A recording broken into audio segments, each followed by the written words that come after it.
عمرك ما سألت نفسك مثلا انت ليه في اكونتس معينه بتفضل تظهر لك انت اصلا مش عامل لهم فولو، بس هو بيفضلوا يظهروا لك عشان دي الحاجه اللي بيقدروا يستفيدوا منك فيها.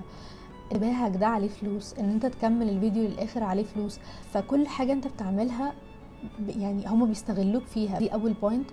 تاني حاجه، استفدت ايه لما شفت الفيديو ده او فهمت موضوع الفومو ده؟ اول حاجه تستفادها ان انت هيبقى عندك awareness بالموضوع، ان انت فاهم انت بتعمل ده ليه، وان هم فعلا مصممين الموضوع ده او الابلكيشنز دي مصممه عشان انت تعمل ده. فمفيش مشكله فيك ولا حاجه، المشكله بس ان انت تبقى فاهم ان عندك مشكله في حاجه وما بتعالجهاش.